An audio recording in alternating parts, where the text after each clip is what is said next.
Hello dear learners. तो maths में numbers के वर्ल्ड में कुछ चीजें होती हैं जिनको बोलते हैं सीक्वेंस एंड सीरीज। ठीक है, ये कुछ पैटर्न्स होते हैं जो सेम नंबर से बढ़ते या घटते हैं। ठीक है, इसी को बोलते हैं एपी। तो आज हम देखने वाले हैं 10th मैथ्स का चैप्टर नंबर 5 अर्थमेटिक प्रोग्रेशन। ठीक है, तो इसमें पूरा basic introduction to arithmetic progression. चलिए शुरू करते हैं। ठीक है, तो इसकी कहानी शुरू होती है कुछ सीक्वेंस और सीरीज से। अब सीक्वेंस होते क्या है सर? सीक्वेंस होते क्या है देखो जरा। जैसे हो गया 1 2 3 4 5 6, ऐसे आपने एक नंबरों की लिस्ट देखी होगी पहले। ठीक है, एक हो गया 1 4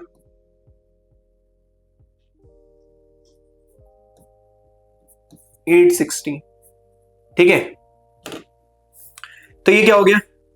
सॉरी 2 4, 2 की पावर 1, 2 का स्क्वायर, 2 का क्यूब, 2 की पावर 4। ठीक है, एंड सो ऑन। ठीक है, 2 4 8 16 एंड सो ऑन, 1 2 3 5 3 4 5। ठीक है, फिर आगे देखो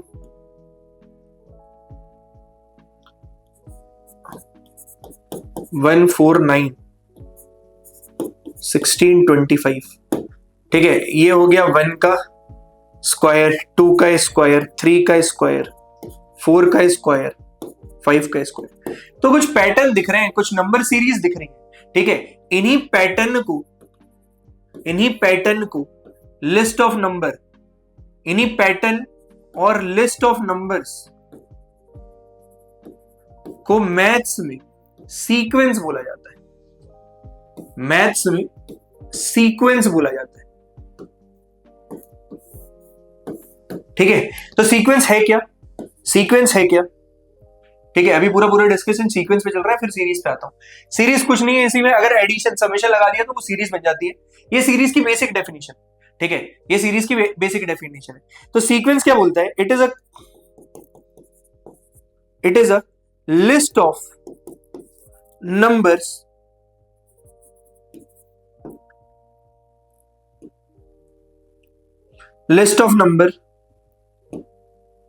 in specific order following some rule। अब इन तीनों चीजों को ध्यान से सुनने की जरूरत है। Sum rule, specific order, list of number. ठीक है, ये कुछ लिस्ट ऑफ नंबर तो है सर, ये कुछ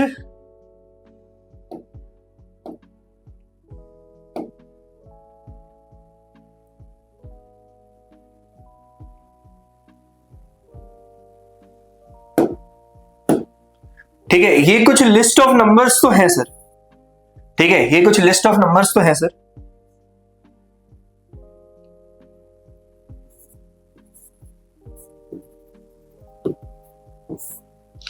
ठीक है, ये कुछ लिस्ट ऑफ नंबर्स तो है, लेकिन एक स्पेसिफिक ऑर्डर होना चाहिए। ये नहीं होना चाहिए आपने 100 लिखा, 100 के बाद 1000 लिखा, 1000 के बाद आप फिर नेगेटिव में आ गए, -50, -2, फिर आप प्लस में चले गए बहुत आगे। ठीक है, 2000। ठीक है, 2000। तो ऐसे कुछ नहीं होना चाहिए, एक स्पेसिफिक ऑर्डर होना चाहिए भैया। असेंडिंग जा रहा है असेंडिंग जाए, डिसेंडिंग जा रहा है डिसेंडिंग जाए, रुका हुआ है रुका रहे। ठीक है, ऐसा कुछ हो, या फिर एक पैटर्न फॉलो करे, ऐसे कुछ भी ऊंचा नहीं चले। ठीक है, कि आप 1 के बाद सीधे 1000, 1000 के बाद फिर 50 पे ले आए, वो भी नेगेटिव साइड। तो ऐसे कुछ नहीं चलेगा, एक स्पेसिफिक ऑर्डर होना चाहिए। ठीक है, और अगर ये स्पेसिफिक ऑर्डर बन रहा है तो एक रूल के साथ बने। ठीक है, ये नहीं कि 100 110 1000 बोलोगे कि भैया असेंडिंग ऑर्डर नहीं है। ठीक है, कोई रूल नहीं फॉलो कर रहे हैं। जैसे कि ये क्या कर रहे हैं, एक एक ऐड होते जा रहे हैं। ठीक है, तो टिल n नेचुरल नंबर की सीरीज होगी। ठीक है, ये क्या कर रहा है, 2 की पावर n में चल रहा है। n को 1 रखूंगा तो ये आएगा, 2 रखूंगा तो ये आएगा, 3 रखूंगा तो ये आएगा। ठीक है, ये क्या चल रहा है, n स्क्वायर चल रहा है। ठीक है, तो ये जो n स्क्वायर 2 की पावर n, ये क्या बता रहे हैं, अगर इसमें n की जगह 1 रखोगे पहला टर्म आएगा, 2 रखोगे दूसरे टर्म आएगा, ऐसे करते करते बढ़ता जाएगा, ऐसे करते करते मेरी सीक्वेंस बन जाएगी। ठीक है, तो ये जो चीज दिखा रही है, ये इसके रूल को बता रही है, ये इसके रूल को बता रही है, और ये होना जरूरी है, तभी मैं उसको सीक्वेंस बोल पाऊंगा। ठीक है, सीक्वेंस के बारे में ज्यादा डिस्कशन क्यों हो रहा है इतनी डिटेल में?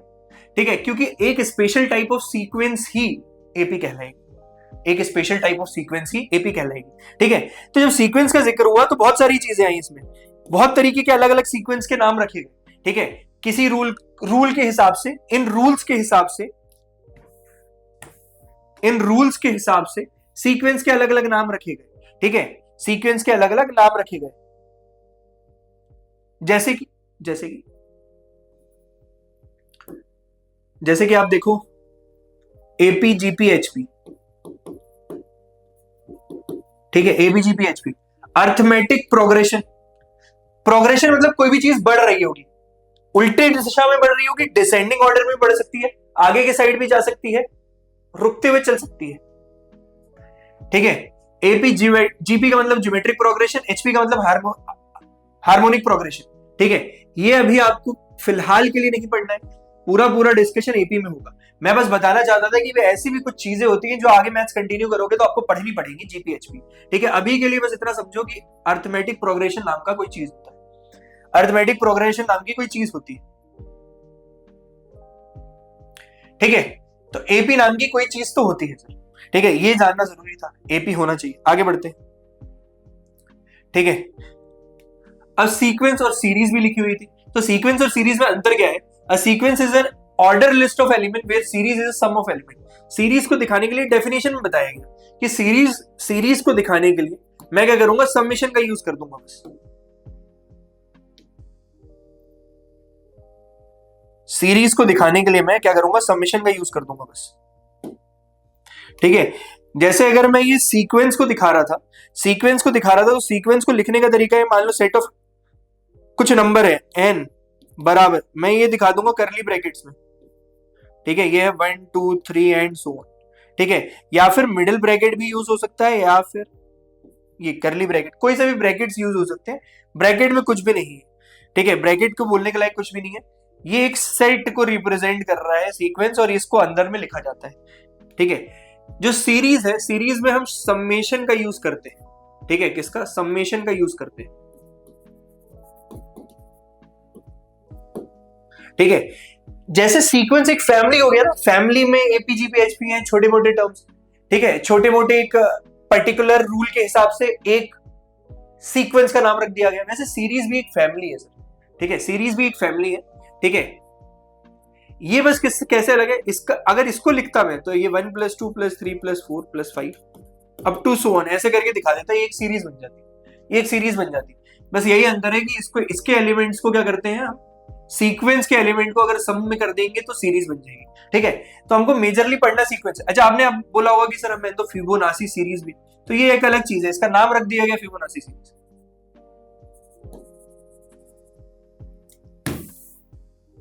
ठीक है, फिबोनाची सीरीज, ठीक है। ये बस बता रहा हूं समझने के लिए कि अब एपीजीपी पे आ गए हो तो एक नई सीरीज सुनो। मैथ्स में एक पॉपुलर सीरीज हुई फिबोनाची सीरीज, ठीक है, जिसके बारे में, ठीक है, जैसे 1 1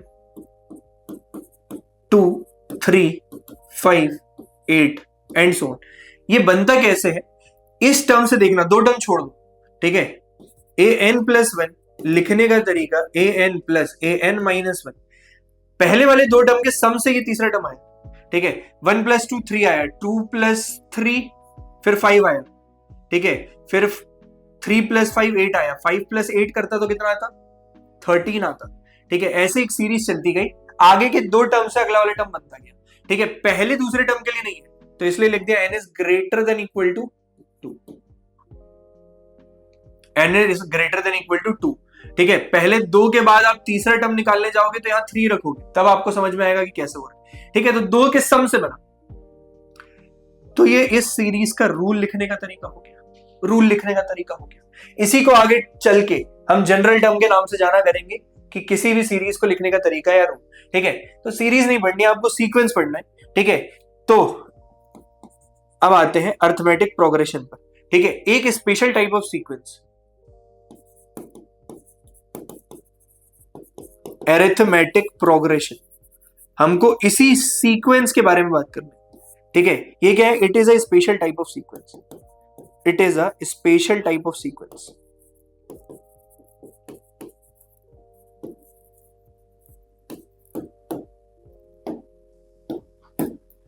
ठीक है। अब देखना अरिथमेटिक प्रोग्रेशन, पूरे नाम का क्या मतलब है, अरिथमेटिक का मतलब क्या, प्लस माइनस इनटू डिवाइड कुछ भी, ठीक है। प्रोग्रेशन का मतलब क्या, कोई भी चीज बढ़ रही है, प्रोग्रेस कर रही है, आगे बढ़ रही है,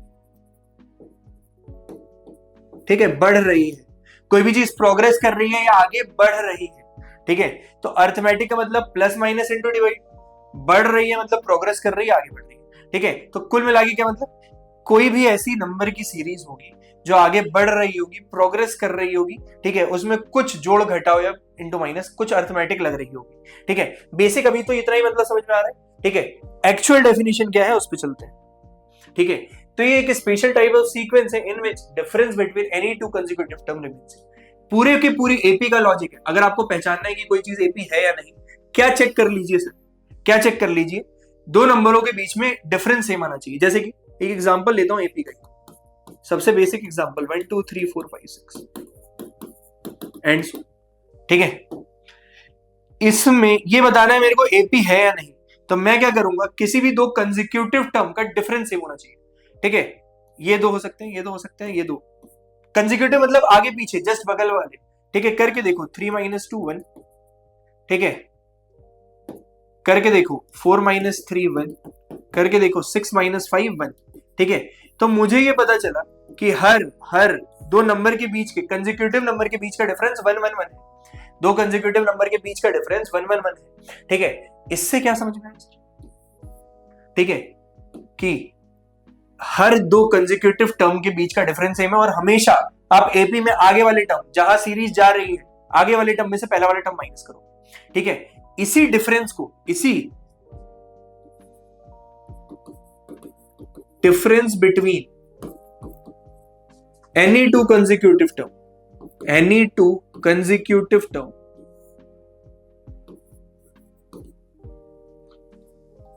consecutive term remain same,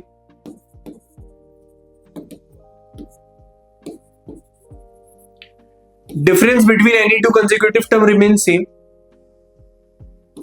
and is called, difference between any two consecutive term remains same and this difference is called common difference,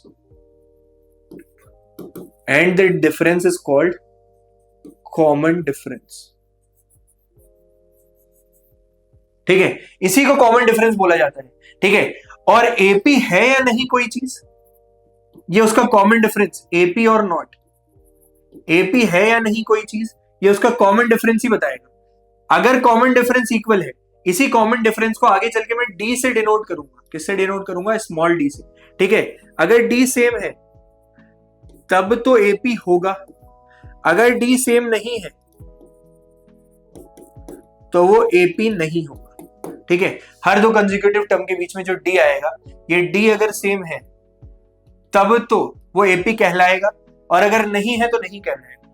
तो किसी भी सीक्वेंस को पहचानना है एपी। अब मैं एपी अर्थमेटिक प्रोग्रेशन को एपी बोला करूंगा हर जगह, दूसरा सीक्वेंस का नाम नहीं लेके अब डायरेक्ट हम एपी में घुस गए हैं, तो एपी के बारे में जाने, ठीक है। वो आपके नॉलेज के लिए सही था, लेकिन अब यहां से एक एक पॉइंट, जैसे कॉमन डिफरेंस सबसे इंपॉर्टेंट पॉइंट, किसी भी एपी कोई सीरीज या सीक्वेंस जो आपको दिख रही है, एक पैटर्न मैथ्स का, लिस्ट ऑफ नंबर्स, ये एपी है या नहीं मैं कैसे पहचानूंगा, मैं ऐसे पहचानूंगा सर, किसी भी दो नंबर 2-3 बार चेक कर लूंगा, मिनिमम आप 2 से 3 बार चेक कर लूंगा, ठीक है, कि हर दो नंबर के कंसेक्यूटिव डिफरेंस, मतलब हर दो कंसेक्यूटिव नंबर के बीच का डिफरेंस सेम है तो एपी है, नहीं है तो नहीं है, ठीक है। इस डिफरेंस को भी निकालने के लिए पूछा जाता है कि भाई आप निकाल के बताओगे डिफरेंस कितना आएगा, क्या आएगा, ठीक है।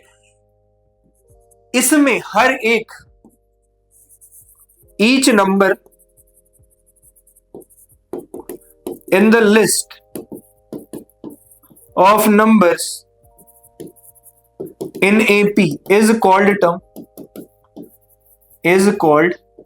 term, ठीक है। ये दूसरा इंपॉर्टेंट,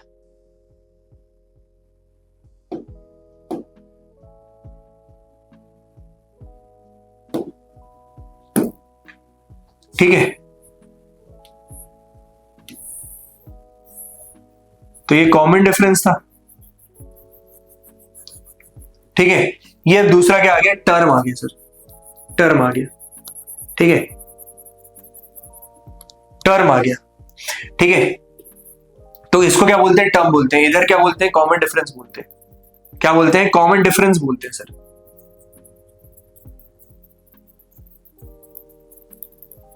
ठीक है, कॉमन डिफरेंस बोलते हैं, कॉमन डिफरेंस टर्म, ये याद रहना चाहिए। यानी कि सर आप बोलना चाह रहे हो हर एक टर्म जो यहां दिख रहा है मुझे,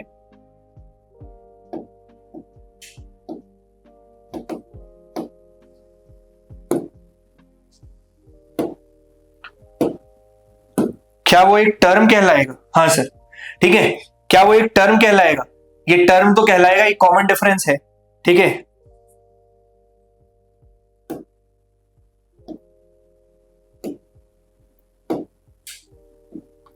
The starting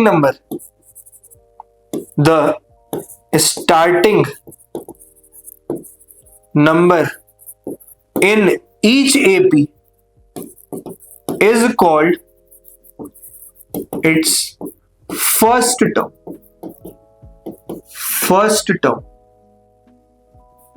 ठीक है, फर्स्ट टर्म से डिनोट किया जाता है, और उसको रिप्रेजेंट कैसे करते हैं? उसको रिप्रेजेंट करते हैं हम ए से, ठीक है। कॉमन डिफरेंस को कैसे रिप्रेजेंट करते हैं? स्मॉल डी से, ठीक है। तो ये हो गया आपका कॉमन डिफरेंस, ये हो गया आपका टर्म, ये हो गया आपका फर्स्ट टर्म, ठीक है। अब तीनों चीजों को मिला के थोड़ा सा समझाता हूं, ठीक है। हर एक टर्म, एक और एपी लेने वाला हूं, 2 4 6 8 10 डैश डैश डैश, ठीक है। इसको मैंने एपी क्यों बोल दिया? इसको एपी इसलिए बोला क्योंकि हर दो कंसेक्यूटिव टर्म 1 2 3 उठाए, आगे वाले जहां सीरीज जारी होती है आगे वाले में पहले वाला 10 - 8 2, 8 - 6 2, 6 - 4 2, ठीक है। क्योंकि कॉमन डिफरेंसेस 2 था इसीलिए इसको मैंने एपी बोला। एपी है क्योंकि डी है, ठीक है।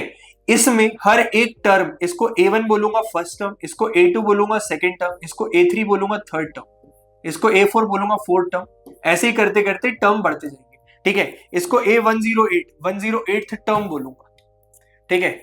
108 यानी कि 108 टर्म बोलूंगा। A56 का मतलब क्या होगा फिर? 56th टर्म, ठीक है। A54 का मतलब क्या हो गया? फोर्थ टर्म, ठीक है। ऐसे हर एक नंबर को एपी में एक टर्म बोला जाता है, ठीक है। वैसे सीक्वेंस में भी यही बोला जाता है, लेकिन समझो कि आपको ये टर्म याद रखना है, A1 A2 A3 A4, ठीक है। पहले वाले को बस शर्त है कि जो A1 रहेगा वो हमेशा एक बोलूंगा मैं, फर्स्ट टर्म। तो इस हिसाब से मैंने बोला था डी कंसेक्यूटिव डिफरेंस होगा, ठीक है। Difference between any consecutive term, any 2 consecutive term, यानी कि मैं हमेशा आगे वाले में से पहले वाले को माइनस करूंगा। A5 - A4 लिख सकता हूं, A3 - A2 लिख सकता हूं, A2 - A1 लिख सकता हूं, या फिर A56 - A55 लिख सकता हूं। 2 कंसेक्यूटिव टर्म, और वो भी आगे वाले में से जस्ट पहले वाले टर्म को माइनस करने पर जो आएगा, ठीक है। ऐसे ही करके ये डी बन सकता है, ठीक है। तो ये हो गया आपका कॉमन डिफरेंस। अब डिफरेंस बिटवीन ना कंसेक्यूटिव टर्म बोल के मैं क्या बोलूंगा? Common difference. ये आपका क्या हो गया? कॉमन डिफरेंस, ठीक है। तो एपी की ये 2-3 चीजें थी जो आपको समझना जरूरी था। कंसेक्यूटिव टर्म का डिफरेंस, हर एक चीज को टर्म बोलते हैं, पहले वाले टर्म को फर्स्ट टर्म बोलते हैं यानी कि ए से डिनोट करते हैं, कॉमन डिफरेंस लिख लेगा तो डी से डिनोट करेंगे, ठीक है। हर टर्म एक ऑर्डर फॉलो करता है, ठीक है। ठीक है। उस सेट ऑफ रूल तक पहुंचने के लिए उसको जनरल टर्म वगैरह बोलते हैं, उसको भी बाद में बताऊंगा, उसकी जरूरत नहीं है, ठीक है। ये देखो, एक सीरीज को अगर मेरे पास ये लास्ट टर्म मालूम हो जाएगा ना, या सीरीज का एक फॉर्म मालूम हो जाएगा, मैंने क्या बोला यहाँ पे एक एन के टर्म से लिखते हैं, तो अगर मेरे को उसमें सीरीज या सीक्वेंस बनानी है तो मैं बस एन की जगह 1 2 3 0 कभी ना पुट करके 1 से शुरू होता है, फर्स्ट टर्म से शुरू हुआ, A0 तो नहीं था, तो फर्स्ट टर्म से लेकर A1 A2 A3 इसको निकालने के लिए n की जगह पे 1 2 3 4 पुट करता जाऊंगा, मेरे को एक सीरीज मिलती जाएगी, ठीक है। वो कैसे होगा, भी क्वेश्चन आएगा तो आपको समझ में आ जाएगा, ठीक है। टाइप्स ऑफ एपी में 2 तरीके के एपी की बात होगी, ठीक है। एक होता है फाइनाइट,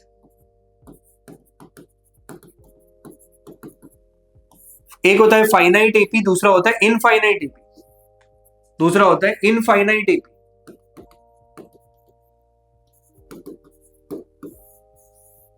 एक होता है फाइनाइट एपी, दूसरा होता है इनफाइनाइट एपी, ठीक है। फाइनाइट एपी मतलब एंड पॉइंट फिक्स होगा, एंड टर्म फिक्स होगा,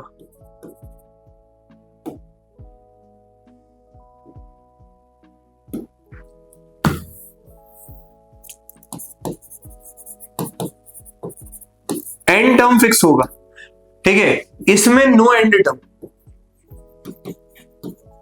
ठीक है, नो लास्ट टर्म बोला चाहिए, एंड टर्म क्या बोल रहा हूं, नो लास्ट टर्म।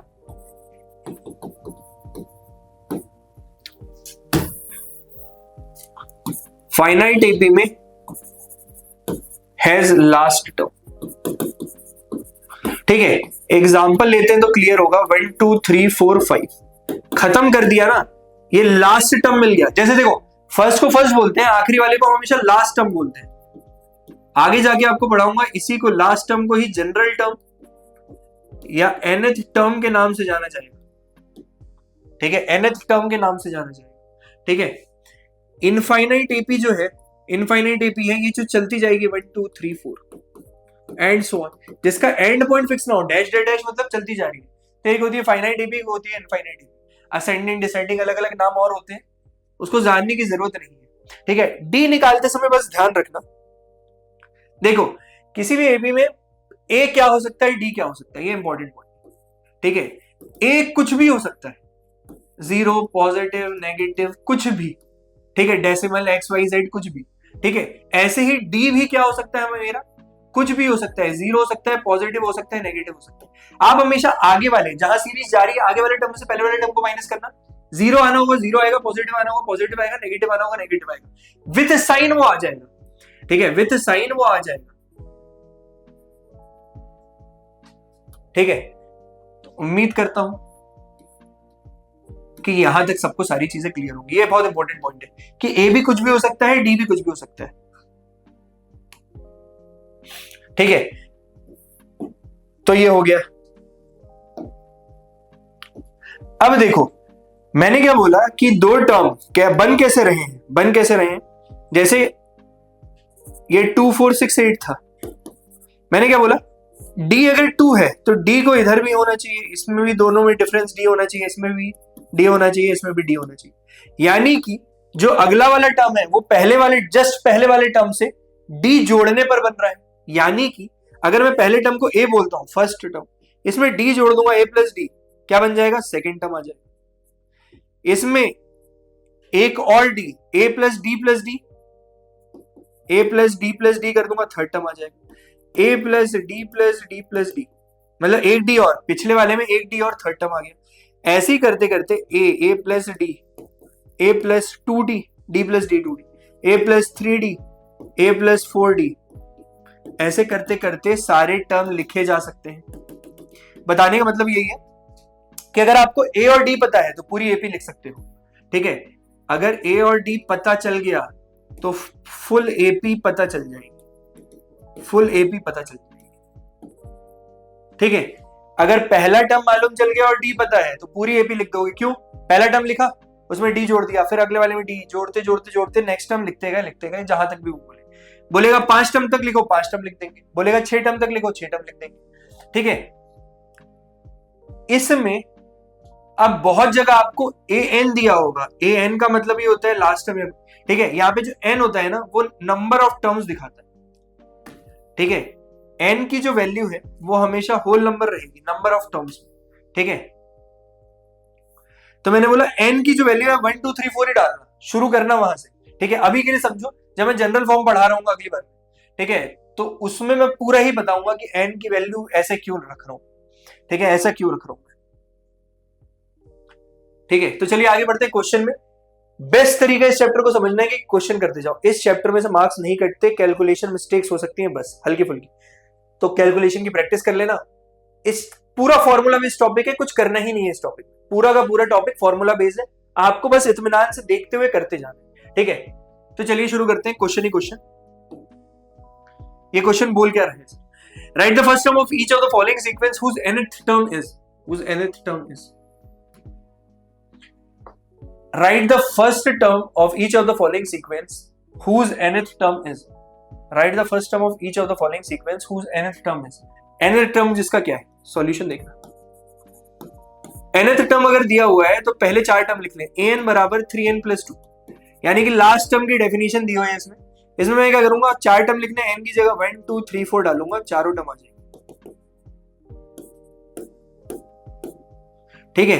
तो डालो, a1 निकालना है मुझे, 3 इंटू वन प्लस, डायरेक्ट कर रहा हूं, n की जगह 1 रख दे, चलो दिखा देते हैं पहले में। 3 into one plus two, A2, 3 plus two plus two, A3, 3 into three plus two, A4, 3 into four plus two. ठीक है, 3 1 3 प्लस टू 5, 3 2 6 7 8, 3 3 9 10 11। तो मुझे पता चल गया 5 3 फिर 3 फिर 3 14 आएगा, 3 4 12 प्लस टू 14। ठीक है, 3 3 का गैप आ रहा है, तो ए बी तो बनी रही है। 5 8 11 14 डैश डैश डैश। ठीक है, मतलब फर्स्ट टर्म से शुरू हुआ और आगे चलता जाएगा। ठीक है, 5 8 11 14 एंड सो ऑन। ठीक है, लास्ट टर्म ऐसे ही लिखते लिखते ए एन को लिख देते हैं equal to 3n plus two. ठीक है, 3n प्लस टू, मतलब ये वो टर्म है जिससे मैंने पूरी एपी लिख डाली, इसलिए इसका नाम जनरल टर्म पड़ा। आगे चल के बताऊं, इसलिए इसका नाम जनरल टर्म, लास्ट टर्म या nth टर्म बड़ा। nth क्यों? क्योंकि n के फॉर्म में लिखा जा रहा है ना, nth टर्म। ठीक है, जिसमें कि n हमेशा अगर एपी है तो क्या होगा, हमेशा नेचुरल नंबर होगा, यानी कि 1 2 3 एंड सो ऑन होगा। ठीक है, तो क्वेश्चन का पार्ट तो यही तक था। अब इसमें भी पुट कर डालो, अब मैं डायरेक्ट करूंगा। an equal to n minus two by three, an दिया हुआ है, दिया तो हुआ है, जगह नहीं बची।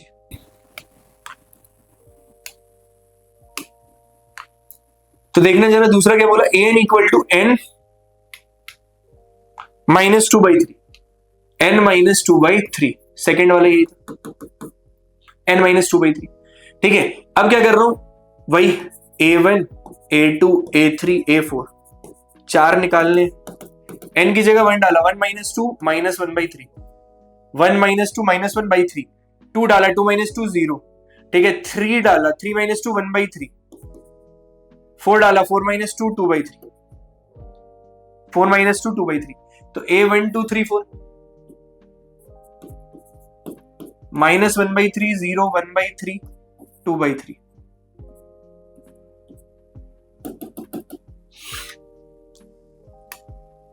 ठीक है, an equal to 3 raise to the power n, an equal to 3 raise to the power n। ठीक है, अब क्या करना है, a1 a2 a3 a4 चार टर्म निकालने, बस n की जगह में 1, 3 की पावर 1, 3 की पावर 2, 3 की पावर 3, 3 की पावर 4। ठीक है, 3 9 27,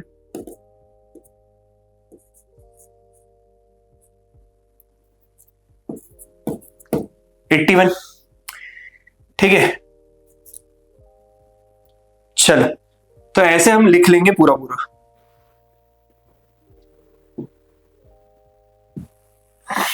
अब क्या बोला, बोला show the sequence defined by this is not an EP. तो पहले सीक्वेंस तो बना ले। तो मेरे को बेसिकली 1 2 3 टर्म अगर मिल गए, ठीक है, an दिया हुआ है 3n स्क्वायर माइनस 5, 3 टर्म मिल गए, मैं उससे चेक कर लूंगा कि एपी है या नहीं आगे बनने वाली है, क्योंकि 2 पेयर के कंसेक्यूटिव टर्म मिल गए, माइनस करूंगा, डी चेक करूंगा, डी सेम आया तो एपी होगी, नहीं आया तो नहीं होगी। ठीक है, तो 3 टर्म निकालने, पहली जगह 1 डाला, 1 का स्क्वायर 1, 3 1 3, 3 माइनस 5 माइनस 2। ठीक है, 2 का स्क्वायर 4, 3 4 12, 12 माइनस 5 8 7। ठीक है, 3 का स्क्वायर 9, 9 3 27, 27 माइनस 5 इज 22। ठीक है, तो क्या बन रहा है सीक्वेंस, -2 7 22।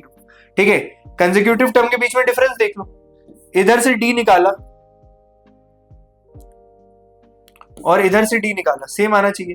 22 माइनस 7, हमेशा आगे वाले टर्म में से पहला वाला टर्म, 7 माइनस माइनस 2, आपको टर्म को विथ साइन लेना है यहां से। ठीक है, तो 7 प्लस 2 9, 22 माइनस 7, ये तो ज्यादा चले जाएगा, 2 चौक 15। ठीक है, तो नहीं आ रहा है, since D is not same, since d is not same, therefore it is not an AP, not an AP। ये सीक्वेंस तो है, सीक्वेंस तो थी, लेकिन ये वाली सीक्वेंस एपी नहीं है, ये पहचान लिया मैंने, ठीक है। डी सी चेक करते हैं, show that the sequence defined by is an AP, ये एपी है। अब एपी है तो फिर से वही N equal to 5n minus A1 A2 A3 निकाल लेता हूं, ठीक है। ये देखो 1 पुट किया 5 माइनस 7 माइनस 2, 2 पुट किया 5 2 से 10 माइनस 3, 3 पुट किया 5 3 से 15 माइनस 7 8, ठीक है। अब आप हर दो टर्म के बीच में डिफरेंस देखोगे, -2 से 3 के बीच में 5 का डिफरेंस है, 3 से 5 के बीच में अगेन +5 का डिफरेंस है। नंबर लाइन में -2 से 3 जाने में 5 लगेंगे, फिर 5 लगोगे 8 पे जाओगे, तो ये डी सेम आ रहा है। तो मैं डायरेक्ट बोल सकता हूं सिंस डी सेम, सीक्वेंस भी बना लेना, सीक्वेंस भी बना लेना -2 3 8, ठीक है। सीक्वेंस भी बना लेना, डी बराबर since D is 5 same through out sequence, through out the sequence, therefore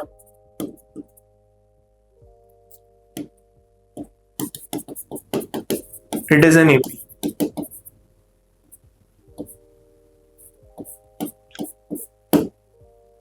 therefore it is an AP, ठीक है। आगे बढ़ते हैं। In which of the following situation does the list of number involves makes an arithmetic progression?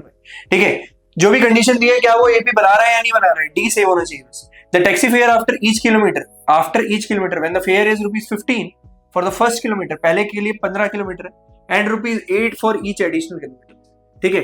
पहले kilometre first taxi चली, ये मान लो कोई टैक्सी है,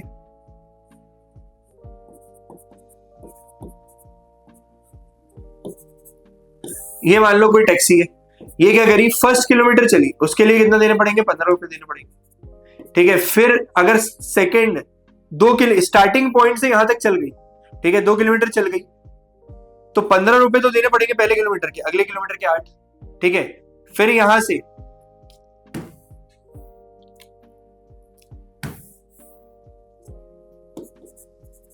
ठीक है 2 किलोमीटर चली, सेकंड किलोमीटर नहीं, फिर सेकंड के लिए तो 8-8 रुपए देने पड़ रहे हैं ना, ठीक है।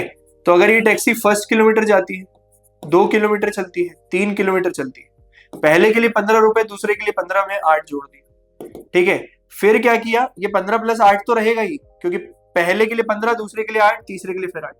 तो मैं ये देख रहा हूं कि हर में 8-8 से बढ़ता जा रहा है, इनके बीच में 8 से बढ़ गया, इनके बीच में 8 से बढ़ गया, तो ये सिचुएशन एपी को तो रिप्रेजेंट कर ही रही है, लेकिन क्या बनेगा पूरा उसको देख लो, ठीक है। 15 + 8 कितना हो गया, 5 और 3 8 23, ठीक है। 23 में और 8 जोड़ दिया तो 31, एंड सो ऑन, ऐसा चलता जाएगा, ठीक है। तो जो इसका टैक्सी का फेयर है, टैक्सी का फेयर है फॉर सब्सिक्वेंट किलोमीटर्स, वो एक एपी को रिप्रेजेंट कर रहा है जिसका कॉमन डिफरेंस हमेशा 8 निकल के आ रहा है, ठीक है। 8 रुपए से बढ़ता जा रहा है, therefore this represents an AP,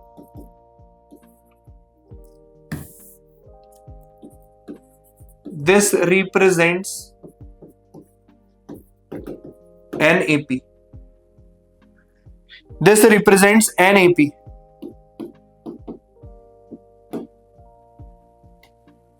ठीक है।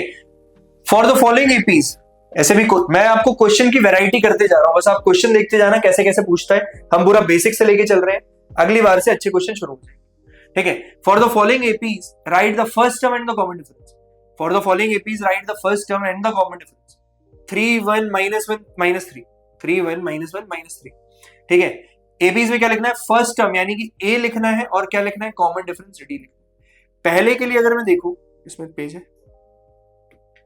ठीक है, और सेकंड के लिए यहां देखिए क्या दिया हुआ है, 3 1 -1 -3। मैंने क्या बोला था, पहला टर्म जो होता है A वो 3 के बराबर है, ठीक है, फर्स्ट टर्म को ही ये बोलते हैं, और कॉमन डिफरेंस किसी भी दो कंसेक्यूटिव टर्म के बीच का डिफरेंस, 3 -1 -3 -1, देखो 3 -1 करोगे तो भी 2 आएगा, -3 -1 करते तो ये +1 हो जाता, -3 + 1 अगेन विच इज -2, सॉरी देखो अब इसमें गलत आ गया, डी सेम विथ साइन भी आना चाहिए, लेकिन क्योंकि ये एपी है, मैंने आगे वाले टर्म में से हमेशा पीछे वाले टर्म को माइनस करने को बोला है, तो ये 1 माइनस 3 होगा विच इज इक्वल टू -2। तो डी आपका क्या आएगा -2। डी आपका कितना आएगा -2। ठीक है, इस वाले में अब ए और डी तो आप एपी देखते ही लिखने लगो, इतनी तेज स्पीड होनी चाहिए। ठीक है, तो ए तो पहला टर्म होता है -5। ठीक है, -5 किसी भी दो टर्म आगे वाले टर्म में से पहले वाले टर्म को 3 minus -1 +1, 3 minus -1 which is equal to 3 + 1, ये हो गया 4।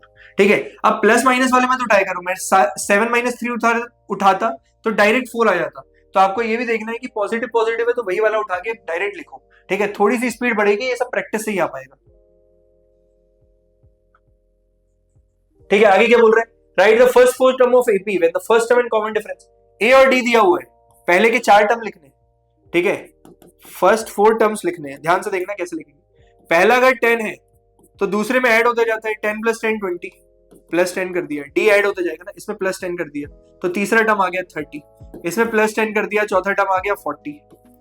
ठीक है, सेकंड देखना, a -2 था, d 0 है, 0 ऐड करूंगा 0 ही आएगा, 0 ऐड करूंगा 0 ही आएगा, 0 ऐड करूंगा वही नंबर आएगा, -2 -2 -2।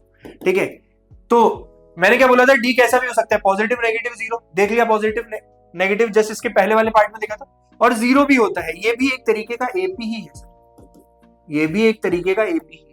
ठीक है, उम्मीद करता हूं ये पूरा क्वेश्चन समझ में आया होगा। चलिए moving to the next question. ठीक है, अब क्या बोल रहे हैं, which of the following APs are APs, which of the following are APs. APs है या नहीं ये कौन बताएगा, डी बताएगा। एपी है या नहीं ये कौन बताएगा, डी बताएगा। Common difference, if they are in AP find the common difference, अगर एपी है तो फाइंड करो कॉमन डिफरेंस। ठीक है, राइट 3 मोर टर्म्स, और 3 ज्यादा टर्म्स लिख दो। ठीक है, तो पहले तो कॉमन डिफरेंस तो 2 कंसेक्यूटिव टर्म के बीच का डिफरेंस। ठीक है, तो मैं डायरेक्ट चेक कर रहा हूँ एपी है नहीं, 5/2 -2। ठीक है, ये होगा 5 - 4/2 विच इज इक्वल टू 1/2। ठीक है, दूसरा टर्म लिखा 3 - 5/2, 3 2 6 6 - 5/2 अगेन 1/2। तो डी सेम आ रहा है तो होगा ही। ठीक है, मतलब 1/2 आ रहा है डी, तो बस ये विथ साइन है, विथ साइन है। आगे के 3 टर्म और लिखने, तो डी इक्वल टू 1/2 एपी है। ठीक है, डी बताना था, एपी बताना था, ए पता ही है मेरे को, ए हमेशा 2 के बराबर होगा। ठीक है, ए हमेशा फर्स्ट टर्म होगा, ए पूछा नहीं है, कॉमन डिफरेंस पूछा और 3 टर्म लिखते हैं। 7/2 में 1/2 ऐड करोगे तो ये कितना हो जाएगा, 8/2 विच इज इक्वल टू 4। तो देखो 2 3 4, अगला 5 आना चाहिए, ये 5/2 7/2 9/2 आना चाहिए, मतलब 4 4.5 5। ठीक है, तो इसमें ऐड होता जा रहा है। अभी देखना 3 3 + √2, 3 + 2 √2, 3 + 3 √2, इसको लिख सकता हूं 3 3 + √2, 3 + 2 √2 को √2 + √2, इसमें 3 + √2 + √2 + √2।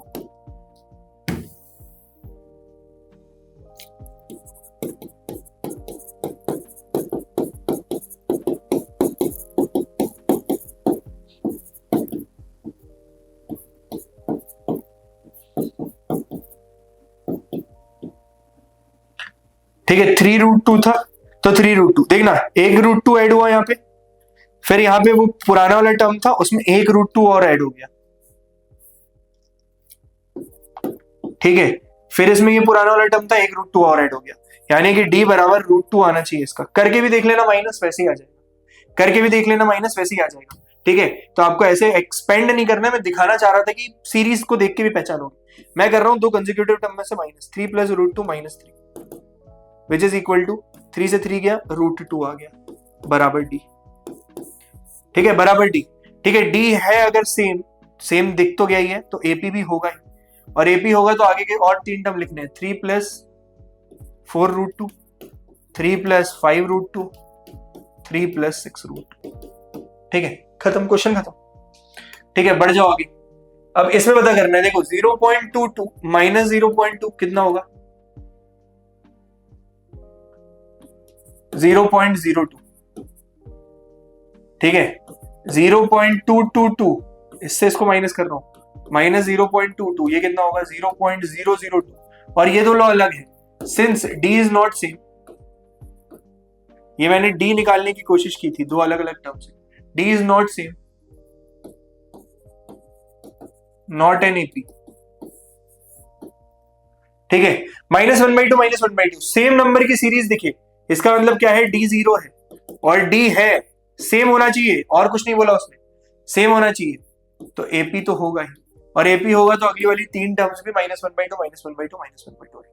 ठीक है, ये देखना ए जुड़ता जा रहा है क्या, 2a minus a equal to 3a minus 2a equal to a, तो डी की वैल्यू ए के बराबर हो गई, डी है तो अगले तीन टर्म लिख दो, 5a 6a 7a।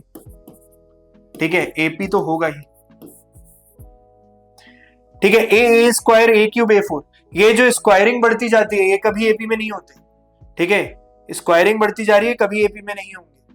ठीक है, क्योंकि ए स्क्वायर माइनस ए करोगे तो ये कितना आएगा, ए टेकिंग कॉमन a-1, ए क्यूब माइनस ए स्क्वायर करोगे तो ए square taking common a-1।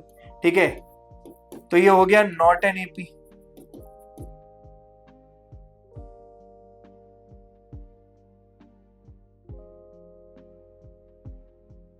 Not AP.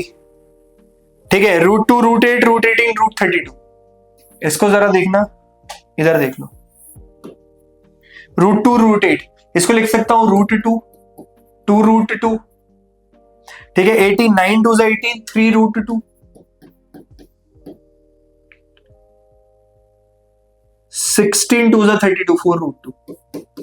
ठीक है, तो इसको मैं ऐसे लिख सकता हूं अगर, तो 2 √2 माइनस √2 बचेगा क्या, √2, 3 √2 माइनस 2 √2 बचेगा क्या, √2, तो d बराबर √2 आ रहा है, एपी तो होगा ही, और एपी होगा तो वो हो जाएगा 5 √2 6 √2, इसको आप सॉल्व कर लेना होल स्क्वायरिंग करके।